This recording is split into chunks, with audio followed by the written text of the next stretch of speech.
Hello everyone, welcome to T1 academy. I'm Sudheer Kumar. Daily current అఫైర్స్లో భాగంగా మనం ఈరోజు జూలై మంత్కి సంబంధించి 29 జూలైకి సంబంధించిన వేరియస్ కరెంట్ అఫైర్స్ ఏవైతే న్యూస్లో ఉన్నాయో వాటి గురించి ఇన్ డీటెయిల్గా చూద్దాం. వీడియో మొదటిసారిగా చూస్తున్న వాళ్ళు please like, share and subscribe అండి. Okay, so question of the డేలో భాగంగా మనం నిన్నటి క్వశ్చన్కి ఈరోజు ఆన్సర్ చూస్తాం కానీ. సో క్వశ్చన్ ఏంటి? Who won the PEN translate award 2025 for the work once elephants lived here అనే పుస్తకానికి గాను పెన్ ట్రాన్స్లేట్ అవార్డ్ ఎవరికి వచ్చింది అని అంటున్నాడు. Option A Arundhati Roy, option B Jhumpa Lahiri, option C Geetanjali Shree, option D Anita Desai. ఎవరండి? ఆప్షన్ సి గీతాంజలి శ్రీ గారికి పెన్ ట్రాన్స్లేట్ అవార్డ్ 2025 అనేది రావడం జరిగిందండి. So option C is the correct answer. So question of the డేలో భాగంగా మీరు ఈ క్వశ్చన్కి ఈరోజు కామెంట్ సెక్షన్లో ఆన్సర్ తెలియజేయండి.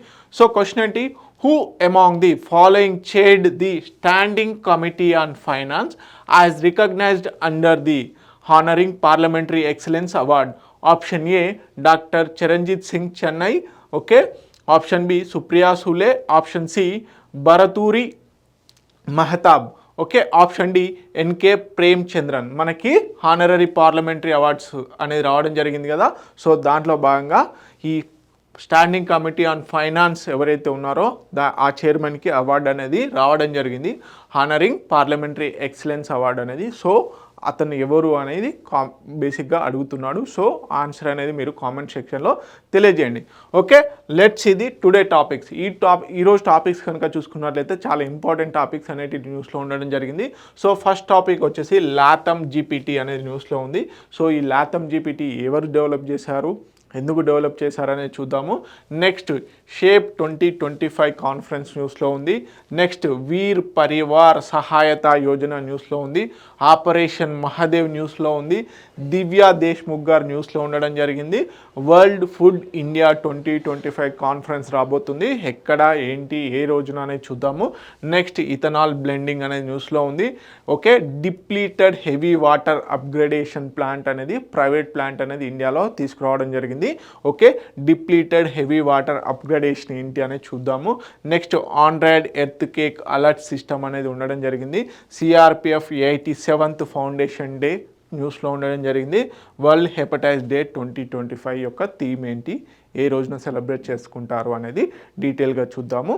ఓకే, సో ఫస్ట్ టాపిక్ వచ్చేసి మనకి లాథమ్ జీపీటీ. మనకు లాథమ్ జీపీటీ అనేది బేసిక్గా లాటిన్ అమెరికన్ కంట్రీస్, ఎస్పెషల్లీ చెప్పాలి అంటే మనకి సౌత్ అమెరికన్ కంట్రీస్ ఏవైతే ఉన్నాయో 12 కంట్రీస్, ఈ లాటిన్ కంట్రీస్కి ఒక యూనిక్ జీపీటీ ఏదైతే క్రియేట్ చేయాలన్న ఉద్దేశంతో ఈ లాథమ్ జీపీటీని తీసుకురావడం జరిగింది 12 లాటిన్ అమెరికన్ కంట్రీస్ వాళ్ళు.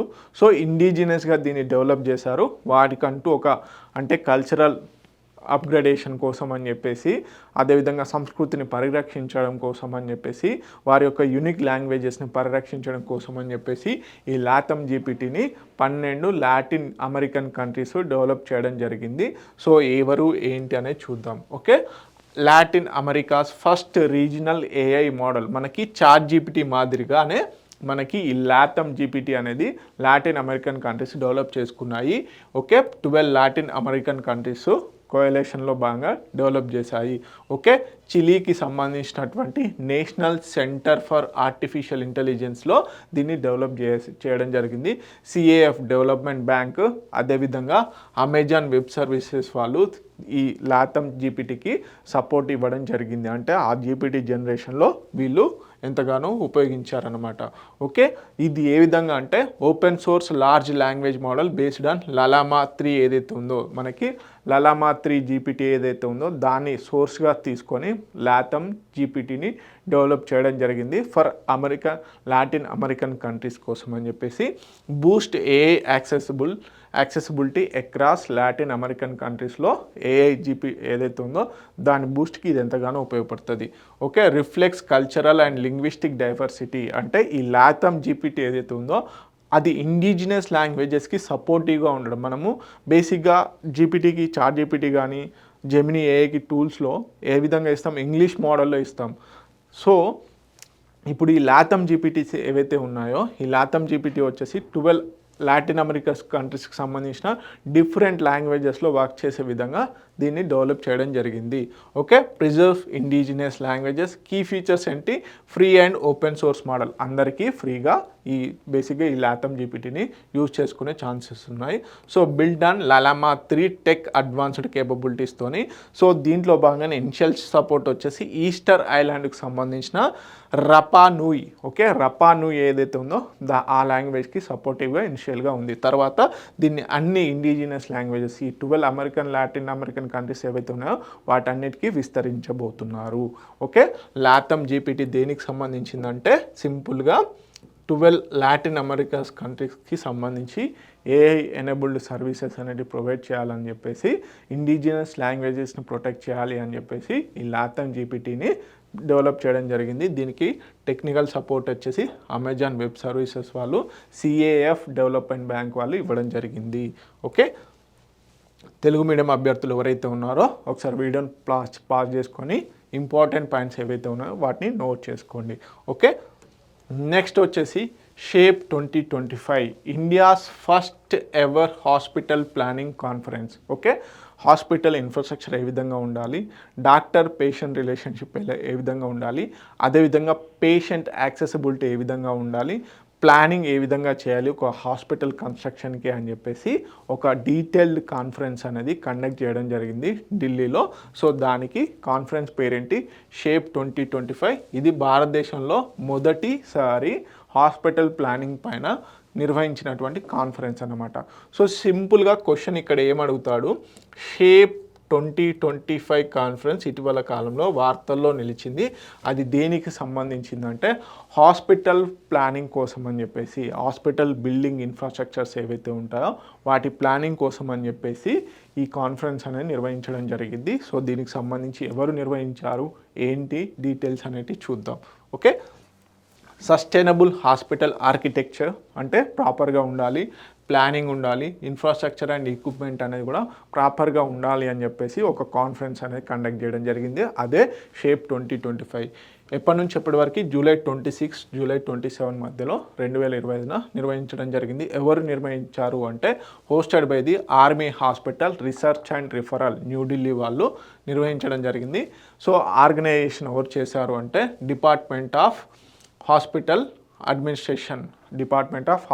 అడ్మినిస్ట్రేషన్ వాళ్ళు దీన్ని నిర్వహించడం జరిగింది.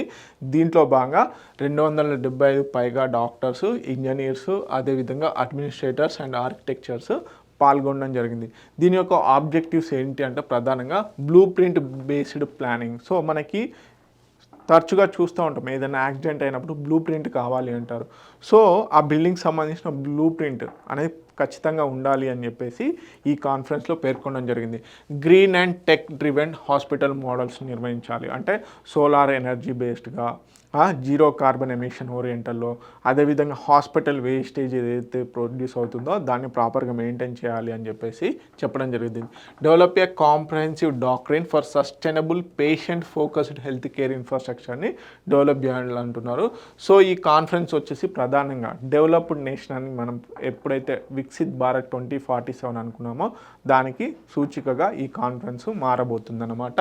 సో దీంట్లో కీ ఫీచర్స్ ఏంటంటే green technology, solar energy, rain water harvesting, వాటిని కూడా గ్రీన్ టెక్నాలజీస్ని బేసిక్గా హాస్పిటల్ బిల్డింగ్ కన్స్ట్రక్షన్స్లో వాడాలి అని చెప్తున్నారు. తర్వాత disaster resilience, so ensure service continuity in crisis. So ఒకవేళ డిజాస్టర్ వచ్చినా కానీ ఏదైనా న్యాచురల్గా కెలామిటీస్ వచ్చినప్పుడు కానీ ఎలా రియాక్ట్ అవ్వాలి, అదేవిధంగా మనకి ట్రీట్మెంట్ అనేది ఆపకుండా ఏ విధంగా చేయాలి అని చెప్పేసి దీంట్లో భాగంగా చేయడం జరిగింది. తర్వాత సర్టిఫికేషన్స్, ఓకే, క్రిహా రేటింగ్, అదేవిధంగా సిఎఫ్ఈఎస్ కంప్లైంట్స్, ఎకో ఫ్రెండ్లీ కన్స్ట్రక్షన్లో భాగంగా సర్టిఫికేషన్స్ని కూడా పొందాలి అని చెప్పడం జరిగింది. పేషెంట్ సెంట్రిక్ డిజైన్, ఓకే, అదేవిధంగా collaboration, armed forces, civil sectors వీళ్ళందరూ కూడా కొలాబరేషన్ ఓరియంటల్లో హాస్పిటల్ ఇన్ఫ్రాస్ట్రక్చర్ని రూపురేఖలు అనేటివి మార్చాలి, మొత్తానికి పేషెంట్ ఫ్రెండ్లీగా ఉండాలి అని చెప్పేసి ఈ కాన్ఫరెన్స్లో హైలైట్ చేయడం జరిగింది. ఓకే, నిర్వహించిన వాళ్ళు చాలా important. Department of hospital administration ఎక్కడ నిర్వహించారు అంటే army hospital research and referral న్యూఢిల్లీలో నిర్వహించడం జరిగింది. ఓకే, ఖచ్చితంగా అడిగే ఛాన్సెస్ ఉన్నాయి. ఓకే, తెలుగు మీడియం అభ్యర్థులు ఎవరైతే ఉన్నారో please note it down. Next current affair వచ్చేసి వీర్ పరివార్ సహాయత యోజన. వీర్ పరివార్ సహాయత యోజన ఈ స్కీమ్ వచ్చేసి NALSA national legal services advisory ఏదైతే ఉందో నల్సా వాళ్ళు దీన్ని తీసుకురావడం జరిగింది. దీంట్లో భాగంగా ఆర్మీ పర్సనల్స్ ఎవరైతే ఉంటారో వారికి లీగల్ అడ్వైజరీగా అంటే లీగల్గా సహాయం చేసేందుకని చెప్పేసి నల్సా వాళ్ళు వీర్ పరివార్ సహాయత యోజనను తీసుకురావడం జరిగింది. దీనికి సంబంధించిన డీటెయిల్స్ చూద్దాం. Okay, national legal services authority వాళ్ళు ఈ స్కీమ్ను తీసుకురావడం జరిగింది నార్త్ జోన్ రీజనల్ కాన్ఫరెన్స్ శ్రీనగర్లో. ఓకే, దీని యొక్క థీమ్ ఏంటి మరి వీర్ సహాయత ఏదైతే ఉందో ఈ యోజనకు సంబంధించి చూద్దాం. Reaffirming the constitutional vision of justice for defence personnel and tribals అని చెప్పేసి పేర్కొనడం జరుగుతుంది. Okay, justice Suryakant garu supreme court judge, అదేవిధంగా నల్సా ఎగ్జిక్యూటివ్ చైర్మన్గా ఉండడం జరిగింది. వీరు ఈ యోజనని లాంచ్ చేయడం జరిగింది, Veer Sahayata Yojana. Okay, provide comprehensive legal support అనేది ఎవరికి, డిఫెన్స్ పర్సనల్ అండ్ దేర్ ఫ్యామిలీస్కి. సో దీంట్లో భాగంగా ensure protection constitutional and legal rights ఏవైతే ఉంటాయో అవి ఆర్మీ పర్సనల్స్కి అదేవిధంగా వారి కుటుంబ సభ్యులకు కూడా ప్రాపర్గా అందే విధంగా నల్సా ఈ యోజనలో భాగంగా చర్యలు తీసుకోబోతుంది అన్నమాట. Okay, integration with the Sainik boards. దీంట్లో భాగంగా సైనిక్ బోర్డ్స్ ఏవైతే ఉంటాయో వాటితో ఇంటిగ్రేషన్ చేయబోతుంది ఎవరు, NALSA. Paralegal volunteers from defence families నుంచే ఈ లీగల్ పర్సన్స్ ఎవరైతే ఉంటారో వారిని పారాలీగల్ వాలంటీర్స్గా తీసుకోబోతున్నారు అన్నమాట. అదేవిధంగా అడ్రసెస్ ఎవ్రీడే లీగల్ ఇష్యూస్ ఏవైతే ఉంటాయో ల్యాండ్ డిస్ప్యూట్స్ కానీ, సర్వీస్ ఎంటైటిల్మెంట్స్ కానీ, మ్యాట్రిమోనియల్ ఇష్యూస్ కానీ, యూటిలిటీ డిస్ప్యూట్స్ ఏవైతే ఉంటాయో వీటన్నిటిని కూడా అడ్రస్ చేసే విధంగా నల్సా వీర్ సహాయత యోజనలో భాగంగా తీసుకురాబోతుంది. ఓకే, వీర్ సహాయత యోజన ఎవరి కోసం అంటే డిఫెన్స్ పర్సనల్స్ ఎవరైతే ఉంటారో అదేవిధంగా వారి కుటుంబ సభ్యులు ఎవరైతే ఉంటారో వారికి కాన్స్టిట్యూషనల్ అండ్ లీగల్ రైట్స్ ఏవైతే ఉంటాయో వాటిని అందించుకునేందుకని చెప్పేసి నల్సా లీగల్ ఎయిడ్ అనేది చేయబోతుంది. ఓకే, తెలుగు మీడియం అభ్యర్థులు ఎవరైతే ఉన్నారో please note it down. Next current affair వచ్చేసి ఆపరేషన్ మహాదేవ్. మనకి పహల్గామ్ అటాక్ ఏదైతే ఉందో పహల్గామ్ అటాక్లో ప్రధానంగా లష్కరే తోయిబాకు సంబంధించిన టెర్రరిస్ట్ ఆర్గనైజేషను బాగా మనకి పహల్గామ్ అటాక్ దాడికి కారణమైంది. అయితే దానికి సంబంధించిన ఆ అటాక్కి మూలదారులైనటువంటి వాళ్ళని హతమార్చడం కోసం అని చెప్పేసి ఇండియన్ ఆర్మీ, సిఆర్పిఎఫ్ అదేవిధంగా కాశ్మీర్ పోలీస్ సర్వీసెస్ ఎవరైతే ఉన్నారో వాళ్ళు సంయుక్తంగా ఆపరేషన్ మహాదేవ్ అని నిర్వహించడం జరిగింది. దీంట్లో భాగంగా పాకిస్తాన్ నేషనలిస్టులు అయినటువంటి లష్కరే తోయిబాతో కనెక్టెడ్ ఉన్నటువంటి టెర్రరిస్ట్ మెంబర్స్ని హతమార్చడం జరిగింది. సో అదే ఆపరేషన్ మహాదేవ్. ఓకే, దీనికి సంబంధించిన డీటెయిల్స్ చూద్దాం. Neutralization of terrorist linked Pahalgam అటాక్తో లింక్ ఉన్న వాళ్ళని చంపేయడం జరిగింది, అంటే న్యూట్రలైజ్ చేయడం జరిగింది. సో లొకేషన్ వచ్చేసి Dara region, Dachigam national park, Jammu Kashmir. So operation పేరేంటి, ఆపరేషన్ మహాదేవ్. ఇండియన్ ఆర్మీ అదేవిధంగా CRPF, Jammu Kashmir police. So eliminate the militants linked with to the Pahalgam attack. 3 Pakistan Lashkare Taiba terrorist neutralized. దీంట్లో భాగంగా ఆపరేషన్ మహాదేవ్ చాలా ఇంపార్టెంట్. ఓకే, తెలుగు మీడియం అభ్యర్థులు ఎవరైతే ఉన్నారో please note it down. Next వచ్చేసి దివ్యా దేశ్ముఖ్ ఫీడే సంబంధించి ఫీమేల్ వరల్డ్ ఛాంపియన్షిప్ అనేది వీరు గెలుచుకోవడం జరిగింది. So first Indian female winner అన్నమాట.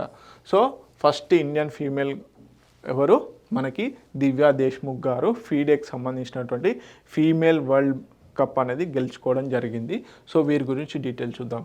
Wins FIDE's women's chess world cup అనేది గెలుచుకోవడం జరిగింది. ఓకే, ఫైనల్ అపోనెంట్ ఎవరు, కోనేర్ హంపి, మన ఇండియాకి సంబంధించిన వారే. సో వారు కూడా ఫైనలిస్ట్ రన్నర్అప్గా నిలవడం జరిగింది. సో జూలై 28, 2025 రోజున ఈ ఫైనల్ అనేది నిర్వహించడం జరిగింది. సో ఇక్కడ జార్జియాలో. వీరి యొక్క వయసు వచ్చేసి 19 years. అతి తక్కువ చిన్న వయసులో వీరు గ్రాండ్ మాస్టర్గా కూడా ఫీమేల్ గ్రాండ్ మాస్టర్గా రికార్డ్ బ్రేక్ చేయడం జరిగింది. Become the India's 4th female grand master. Okay, grand masters ఫీమేల్స్లో వీరు 4th ఫీమేల్ గ్రాండ్ మాస్టర్. అదేవిధంగా first Indian winner of the women world cup. So ఇప్పటివరకు చెస్కు సంబంధించిన ఫీడెకి సంబంధించినటువంటి female world cup chess winner ఇప్పటివరకు ఇండియా నుంచి ఎవరు లేరు. సో ఇప్పుడు దివ్యా దేశ్ముఖ్ గారు ఆ స్థానాన్ని భర్తీ చేయడం జరిగింది, అంటే రికార్డ్ బ్రేక్ చేయడం జరిగింది. ఫస్ట్ ఇండియన్ ఫీమేల్ విన్నర్ అన్నమాట వీరు. ఓకే, సో వీరి యొక్క ట్రాక్ రికార్డ్ కనుక చూసుకున్నట్లయితే వరల్డ్ జూనియర్ ఛాంపియన్షిప్ అనేది రావడం జరిగింది 2024లో. అదేవిధంగా 2024లో లెడ్ ఇండియా ఒలింపియాడ్ గోల్డ్ బుదాపెస్ట్లో 1 ఇండివిజువల్ గోల్డ్. సో అక్కడ బేసిక్గా టీమ్ ఛాంపియన్షిప్తో పాటుగా గోల్డ్ మెడల్ కూడా గెలుచుకోవడం జరిగింది. Youngest Indian female grand master వీరు. Okay, Priya Deshmukh. Okay, so మన ఇండియాలో వచ్చేసి ఫీమేల్ గ్రాండ్ మాస్టర్స్ ఇప్పటివరకు 4 మాత్రమే ఉన్నారు. వారిలో కోనర్ హంపి, హారిక ద్రోణవల్లి, ఆర్ వైశాలి, నెక్స్ట్ వచ్చేసి దివ్యా దేశ్ముఖ్ గారు. ఓకే, చాలా ఇంపార్టెంట్, కంపల్సరీ అడుగుతారు. సో తెలుగు మీడియం అభ్యర్థులు ఎవరైతే ఉన్నారో please note it down. Next వచ్చేసి world food India 2025. So ministry of food processing industry వారు, okay, ministry of food processing industry వాళ్ళు ఈ వరల్డ్ ఫుడ్ ఇండియా 2025 అనే సమ్మిట్ని నిర్వహించడం జరుగుతుంది. ఇది 4th edition summit. First summit వచ్చేసి 2017లో నిర్వహించడం జరిగింది. దీంట్లో భాగంగా ఇన్వెస్ట్మెంట్స్ని అట్రాక్ట్ చేయడం. Food processing industry is the rising industry, sun rising industry అని పేర్కొనడం జరుగుతుంది. ఇండియాలో ఫుడ్ ప్రాసెసింగ్ ఇండస్ట్రీ ఇప్పుడు బూమింగ్లో ఉంది, అంటే పెరుగుతూ ఉంది. సో దీంట్లో ఇన్వెస్ట్మెంట్స్ని అట్రాక్ట్ చేయడం, మన ఫుడ్ ప్రాసెసింగ్ ఇండస్ట్రీ ఏ విధంగా ఉంది అని చెప్పేసి గ్లోబల్ ఎరీనాకి, ప్రపంచానికి తెలియజేయడం కోసం అని చెప్పేసి ఈ వరల్డ్ ఫుడ్ ఇండియా అనేది కాన్ఫరెన్స్ నిర్వహించడం జరుగుతుంది. దీంట్లో భాగంగా ఈ year September 25th and 28th రోజున, సెప్టెంబర్ 25th and 28th మధ్యలో ఈ ఈవెంట్ని కండక్ట్ చేయబోతున్నారు ministry of food processing industry వాళ్ళు. మరి థీమ్ ఏంటి అంటే ప్రాసెసింగ్ ఫర్ ప్రాస్పారిటీ అనే థీమ్తోని వరల్డ్ ఫుడ్ ఇండియా అనే సమ్మిట్ని నిర్వహించడం జరుగుతుంది. ఓకే, దీనికి సంబంధించిన డీటెయిల్స్ చూద్దాం. భారత్ మండపం, న్యూఢిల్లీ, 4th ఎడిషన్. డ్యూరేషన్ వచ్చేసి 4 days. Organisation by the ministry of food processing industries. Okay, processing for prosperity అనేది థీము. సో బేసిక్గా 2017లో ఫస్ట్ సమ్మిట్ అనేది నిర్వహించడం జరిగింది. తర్వాత organised by the ministry of food processing industry. So దీంట్లో భాగంగా ఏంటి, ఇన్వెస్టర్స్ని అట్రాక్ట్ చేయాలి. సో సన్ రైజింగ్ ఇండస్ట్రీ కాబట్టి మోస్ట్ ఆఫ్ ది ఇన్వెస్ట్మెంట్స్ కావాలి కాబట్టి, సో గ్లోబల్ ఇన్వెస్ట్మెంట్స్ కావాలి ఎఫ్డిఐస్ రూపకంగా.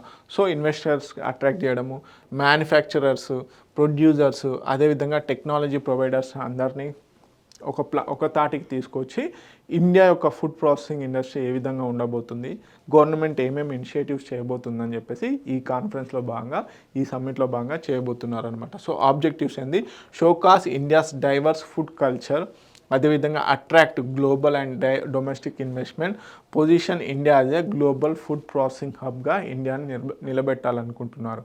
ఓకే, సో దీనికి సంబంధించి ఇవి డీటెయిల్స్. ఓకే, తెలుగు మీడియం అభ్యర్థులు ఎవరైతే ఉన్నారో please note it down. Next, India achieves 20% ethanol blending in petrol. So మనకి ఇథనాల్ బ్లెండింగ్ వచ్చేసి పెట్రోల్లో కానీ డీజిల్లో కానీ బ్లెండింగ్ చేయాలనుకున్నాం. దాంట్లో భాగంగానే 20% ఇథనాల్ బ్లెండింగ్ ఇన్ పెట్రోల్ వచ్చేసి బేసిక్గా మనము 2030 కల్లా టార్గెట్ పెట్టుకున్నాం. కానీ 5 years ముందుగానే 2025లోనే ఈ 20% of the ethanol blending in petrol అనేది బేసిక్గా అచీవ్ అవ్వడం జరిగింది. దీని ద్వారా విదేశాల నుంచి ఇంపోర్ట్ చేసుకున్నటువంటి క్రూడ్ ఆయిల్ ఏదైతే ఉందో దాని యొక్క రేషియో అనేది తగ్గిపోతుంది. సో మనం ఇండిజినస్గా డెవలప్ చేసినటువంటి ఇథనాల్ని వాడడం వల్ల పొల్యూషన్ ఒకటి కంట్రోల్ అవుతుంది. అదేవిధంగా ఫారెక్స్ రిజర్వ్స్ అనేటివి మనకి బేసిక్గా ఈజీగా సేఫ్గా ఉంటాయి. అదేవిధంగా మనకి ఎనర్జీ సెక్యూరిటీ కూడా క్రియేట్ అవుతుంది అన్నమాట. సో మోస్ట్లీ ఇప్పుడున్న పరిస్థితిలో ఎనర్జీ సెక్యూరిటీ చాలా ఇంపార్టెంట్. సో మనం చూస్తూ ఉంటాం బేసిక్గా జియోపొలిటికల్ టెన్షన్స్ వల్ల గల్ఫ్ రీజియన్లో నెలకొన్నటువంటి జియోపొలిటికల్ టెన్షన్స్, ఇరాన్ ఇజ్రాయెల్ వారు, సో వీటి వల్ల ఏంటంటే మనకి పెట్రోల్ రిజర్వ్స్ ఏదైతే క్రూడ్ ఆయిల్ ఇంపోర్ట్స్ ఏవైతే ఉన్నాయో వాటి యొక్క ధర పెరుగుతూ ఉంది. ఈవెన్ మనం రష్యా నుంచి most of the oil reserves export చేసుకున్నప్పటికి కూడా, క్రూడ్ ఆయిల్ ఇంపోర్ట్ చేసుకున్నప్పటికి కూడా ఏంటంటే ప్రపంచం మొత్తంలో ఉన్నటువంటి జియోపొలిటికల్ టెన్షన్స్ వల్ల ఎంతో కొంత పెరిగే ఛాన్స్ ఉన్నాయి. సో అలాంటి టైంలో ఇండియా మన దేశం పైన ఆ ఇంపాక్ట్ అనేది పడకుండా ఈ ఇథనాల్ బ్లెండింగ్ అనేది ఎంతగానో హెల్ప్ అవుతుంది అన్నమాట. సో ఈ విధంగా మనము మన ఫారెక్స్ రిజర్వ్స్ని అదేవిధంగా ఎనర్జీ సెక్యూరిటీని కాపాడుకోవచ్చు అనమాట. సో ప్రధానంగా వచ్చేసి 2025లోనే అచీవ్ చేయడం జరిగింది. సో దీనికి సంబంధించి 2018లోనే పాలసీ చేయడం జరిగింది అనమాట.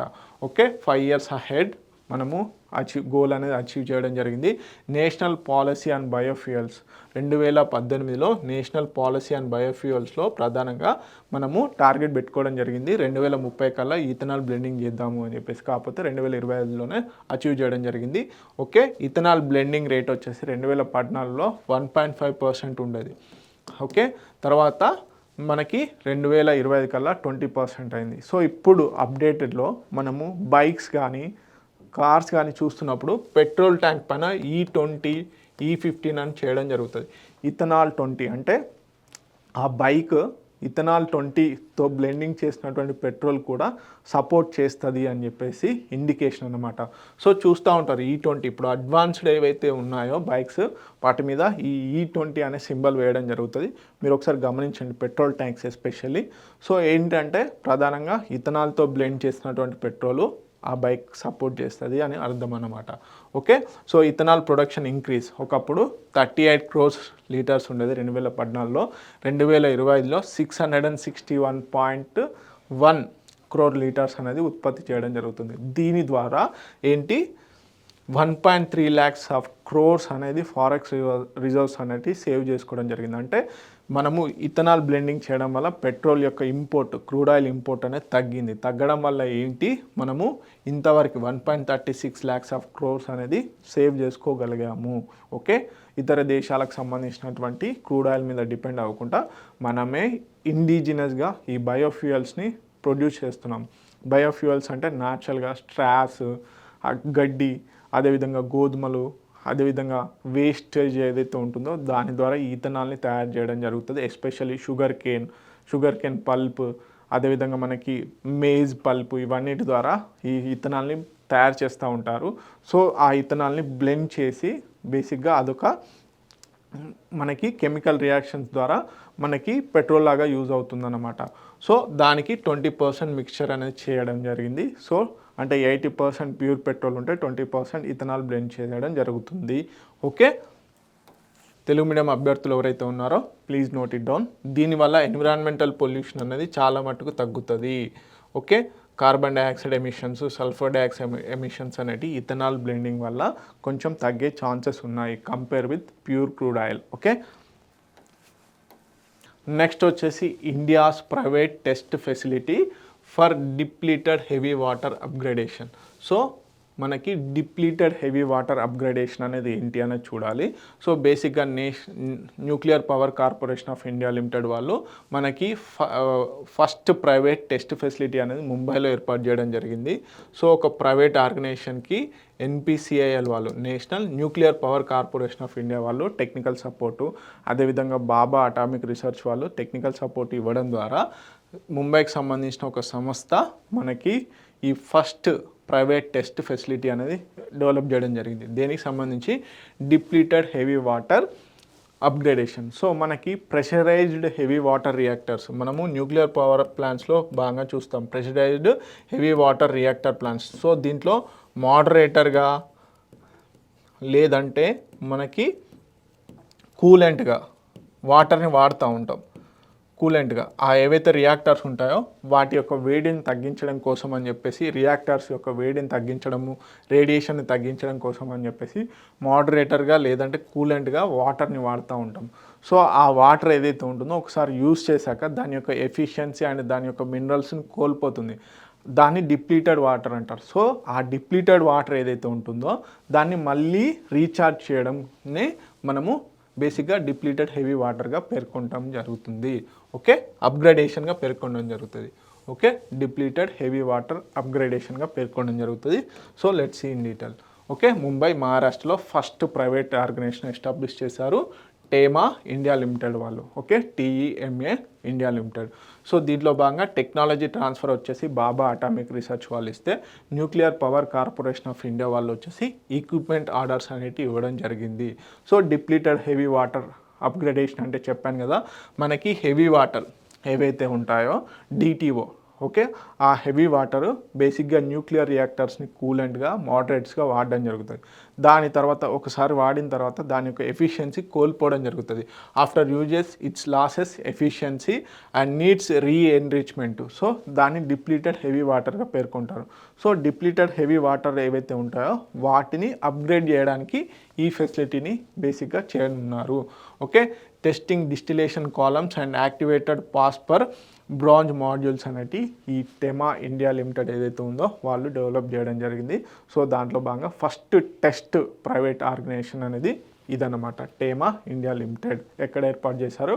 ముంబై, మహారాష్ట్ర. ఓకే, తెలుగు మీడియం అభ్యర్థులు ఎవరైతే ఉన్నారో please note it down. So ఇలాంటి ఇనిషియేటివ్స్ ఎందుకు అంటే మనం న్యూక్లియర్ పవర్స్ ఏవైతే ఉన్నాయో వాటిని ప్రైవేటైజ్ చేయాలనుకుంటున్నాం. అంటే న్యూక్లియర్ టెక్నాలజీ ఏదైతే ఉందో దాంట్లోకి ప్రైవేట్ ఇన్వెస్ట్మెంట్స్ని కూడా తీసుకురావాలనుకుంటున్నాం కాబట్టి ఇది ఒక రకంగా ముందడుగులాగా పేర్కొనొచ్చు. Okay, next android earthquake alert system. So మనకి ఎర్త్ కేక్ వచ్చేటప్పుడు ప్రధానంగా 2 రకాల వేవ్స్ ఉంటాయి. ఒకటి పీ వేవ్స్, నెక్స్ట్ వచ్చేసి ఎస్ వేవ్స్. సో ఫస్ట్ భూమి యొక్క సర్ఫేస్ని రీచ్ అయ్యేటి పీ వేవ్స్, ప్రైమరీ వేవ్స్ అంటారు. సో ఇవి వచ్చినాక భూమి యొక్క సర్ఫేస్ రీచ్ అయినాక పీ వేవ్స్ వచ్చినాక పీ వేవ్స్ ఏవైతే ఉన్నాయో అవి సర్ఫేస్ని రీచ్ అయ్యాక నెక్స్ట్ సెకండరీ వేవ్స్ వస్తాయి ఒక 1 minute ఆర్ సంథింగ్ ఆ పీరియడ్ టైంలో. So depend upon the frequency. So ఈ పీ వేవ్స్ ఎప్పుడైతే వస్తాయో ఒక అలర్ట్ సిస్టమ్ తీసుకురావాలన్న ఉద్దేశంతో Android earthquake alert system అనేది తీసుకురావడం జరిగింది. సో గూగుల్ వాళ్ళు. సో దీనికి సంబంధించిన డీటెయిల్స్ చూద్దాం ఎలా వర్క్ చేస్తుంది ఏంటి అనేది. So Android earthquake alert system కనుక చూసుకున్నట్లయితే a free smartphone based earthquake early warning system. So దీంట్లో భాగంగా primary waves using accelerometers in Android phones before secondary waves ఏవైతే ఉంటాయో అవి 10 to 60 seconds depend upon the frequency of the waves. ఒకవేళ frequency length long ఉంటే reach అవ్వడానికి time పడుతుంది. గుర్తుపెట్టుకోండి, ఫ్రీక్వెన్సీ వేవ్స్ చాలా దగ్గరగా ఉన్నట్లయితే స్పీడ్ ఎక్కువగా ఉండి తొందరగా రీచ్ అవుతాయి. ఇది ఇక్కడ గుర్తుపెట్టుకోండి. ఫ్రీక్వెన్సీ ఏదైతే ఉందో దాని యొక్క లెంత్ కనుక ఎక్కువగా ఉంటే అవి పాయింట్ నుంచి ఏదైతే ఎర్త్ కేక్ వచ్చే పాయింట్ నుంచి సర్ఫేస్ని రీచ్ కావడానికి టైం పడుతుంది ఈ లెంత్ కనుక ఎక్కువగా ఉంటాయి. ఒకవేళ ఫ్రీక్వెన్సీ కనుక ఇలా దగ్గరనే ఉన్నట్లయితే సో స్పీడ్ అనేది ఎక్కువగా ఉంటుంది. ఫ్రీక్వెన్సీ లెంత్ తక్కువగా ఉన్నట్లయితే స్పీడ్ ఎక్కువగా ఉంటుంది. సో మనము సింపుల్ ఎగ్జాంపుల్ చెప్తాం వేవ్స్కి. సపోజ్ ఒక స్ప్రింగ్ ఉంది, మనం మామూలుగా పెన్స్లలో యూజ్ చేసేటువంటి స్ప్రింగ్ చూస్తాం. ఆ స్ప్రింగ్ దగ్గరగా ఉన్నప్పుడు ఇలా ఒకసారి ఇలా ఇవ్వండి, ఎంత ఫ్రీక్వెన్సీ వస్తుంది. సో అప్పుడు స్పీడ్గా యాక్ట్ అవుతూ ఉంటుంది. అదే ఆ స్ప్రింగ్ని కొంచెం ఎలాంగేట్ చేసి కొంచెం సాగింగ్ చేసి ఇలా మళ్ళీ ఒకసారి టిప్ పైన ఒకసారి ఇలా ఇవ్వండి. సో కొంచెం లేట్గా వస్తాయి ఫ్రీక్వెన్సీస్. సో అలా అన్నమాట. సో ఆ గ్యాప్ ఎప్పుడైతే పెరుగుతుందో అప్పుడు వేవ్స్ అనేటివి ట్రాన్స్ఫరింగ్ అనేది లేట్ అవుతుంది. ఒకవేళ వేవ్స్ ఏవైతే వేవ్స్ దగ్గరగా ఉంటాయో ఫ్రీక్వెన్సీ ఏదైతే దగ్గరగా ఉంటుందో అప్పుడు వేవ్స్ ట్రాన్స్ఫర్ అనేది ఎక్కువగా ఉంటుంది అన్నమాట. సో సింపుల్గా సాలిడ్ పార్టికల్స్ ఏవైతే కంజెస్టెడ్ ప్లేస్లో ఉన్నట్లయితే ధ్వని వేగంగా ఉండి, అదేవిధంగా సాలిడ్ పార్టికల్స్ డిస్పాచ్గా ఉండి ఎక్కడెక్కడో ఉండి దాని వేగం ఎలా అయితే స్లో అవుతుందో సేమ్ ఎగ్జాంపుల్ అన్నమాట. సో దీన్ని ఎవరు డెవలప్ చేయడం జరిగింది? గూగుల్, అదేవిధంగా సెసిమాలజీ ల్యాబ్, యూసీ బ్రెకర్లీ. ఓకే, వీళ్ళు డెవలప్ చేయడం జరిగింది. సో దీంట్లో భాగంగా వైబ్రేషన్ డిటెక్షన్ అనేది ఫస్ట్ ఫేజ్లో చేయడం జరుగుతుంది. డాటా అగ్రిగేషన్ అని చేయడం జరుగుతుంది. తర్వాత వచ్చేసి ప్రాసెసింగ్ ఉంటుంది. తర్వాత అలర్ట్ పుష్ అనేది ఉంటుంది. సో దీంట్లో భాగంగా అలర్ట్ టైప్ వచ్చేసి be aware. Okay, mild shaking ఉన్నట్లయితే ఓకే జనరల్ ఇన్ఫో అలర్ట్ అనేది రావడం జరుగుతుంది. ఒకవేళ టేక్ యాక్షన్ అనేది అలర్ట్ అనేది రావడం జరుగుతుంది. ఒకవేళ ఫ్రీక్వెన్సీ ఎక్కువగా ఉండి స్ట్రాంగ్ టెర్మోర్స్ వస్తే కనుక, స్ట్రాంగ్ వేవ్స్ కనుక వస్తే మాత్రం అలర్ట్ సిస్టమ్కి over rides silent mode for emergency sound అనేది రావడం జరుగుతుంది. ఓకే, దీంట్లో ఫస్ట్ వచ్చేసి వైబ్రేషన్ డిటెక్షన్ చేయడం జరుగుతుంది, తర్వాత డేటా అగ్రిగేషన్ చేయడం జరుగుతుంది, తర్వాత ప్రాసెసింగ్ అలర్ట్ పుష్ అనేది చేయడం జరుగుతుంది. ఓకే, తెలుగు మీడియం అభ్యర్థులు ఎవరైతే ఉన్నారో please note it down. Next CRPF 87th foundation day అనేది సెలబ్రేట్ చేయడం జరుగుతుంది. సో ఎన్నడూ సెలబ్రేట్ చేశారండి, జూలై 27th రోజున మనకి సిఆర్పిఎఫ్ ఫౌండేషన్ డేని 87th ఫౌండేషన్ డేని సెలబ్రేట్ చేయడం జరిగింది. సో మనకి ఇండియాలో the most reserved police force ఏదైనా ఉందంటే సెంట్రల్ ఆర్మ్ రిజర్వ్ ఫోర్స్ అండి. సో సర్వీస్ మోటో వచ్చేసి సర్వీస్ అండ్ లాయాలిటీ అనే మోటో మీద వర్క్ చేయడం జరుగుతుంది. CRPF back bone India's internal security. Okay, మనకి ఆర్మీ మిలిటరీ ఏదైతే ఉందో అది బౌండరీని కనుక సెక్యూర్ చేసుకున్నట్లయితే బార్డర్ సెక్యూరిటీ ఫోర్స్ ఇవన్నీ కూడా మన ఇండియా యొక్క ఎక్స్టర్నల్ అగ్రెషన్ని ఆపితే సిఆర్పిఎఫ్ ఏదైతే ఉందో ఇది ఇంటర్నల్ అగ్రెషన్, మనకి ఇంటర్నల్ అగ్రెషన్స్ ఏవైతే ఉంటాయో ఇంటర్నల్ సెక్యూరిటీకి సంబంధించిన ఇష్యూస్ని టేక్ ఓవర్ చేయడం జరుగుతుంది. Safe guards law and order, conducts anti insurgency operation, support army and conflict zone. So ఎవరి ఆధ్వర్యంలో ఉంటుంది, మనకి ఆర్మీ వచ్చేసి ప్రధానంగా డిఫెన్స్ మినిస్ట్రీ దగ్గర ఉంటుంది. ప్రధానంగా డిఫెన్స్ మినిస్ట్రీ దగ్గర ఉంటే మినిస్ట్రీ ఆఫ్ హోమ్ అఫైర్స్ వచ్చేసి సిఆర్పిఎఫ్ వచ్చేసి మినిస్ట్రీ ఆఫ్ హోమ్ అఫైర్స్ కింద ఉండడం జరుగుతుంది. ఓకే, హిస్టారికల్ బ్యాక్గ్రౌండ్ ఏంటి, యాక్చువల్లీ క్రోన్ రిప్రజెంటేటివ్ పోలీస్ అని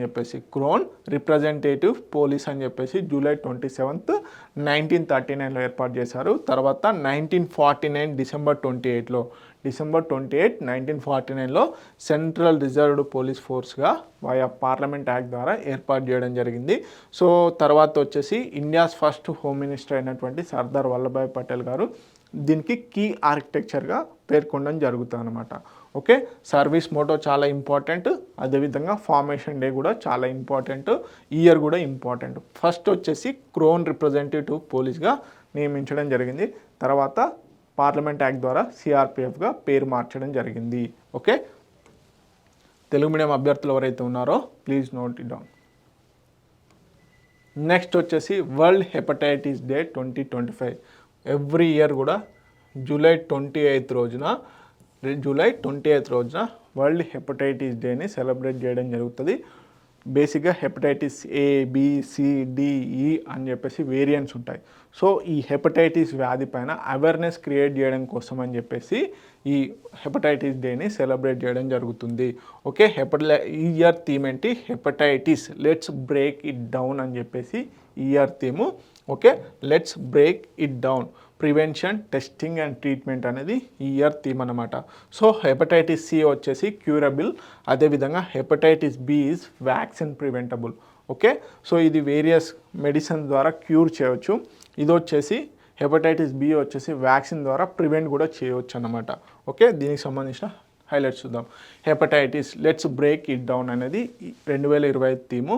సో వై ఇట్ మ్యాటర్స్ అంటే రేజ్ గ్లోబల్ అవేర్నెస్, హెపటైటిస్ సంబంధించి a silent yet deadly liver disease. So ఇది దేనికి రావడం జరుగుతుంది, ప్రధానంగా లివర్కి రావడం జరుగుతుంది. Recognised by the world health organisation as a global health campaign.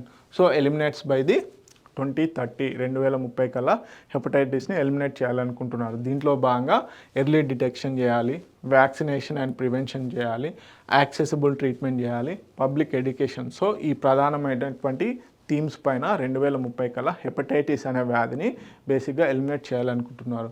So hepatitis A, B, C, D E అనేటి వేరియంట్స్ అన్నమాట.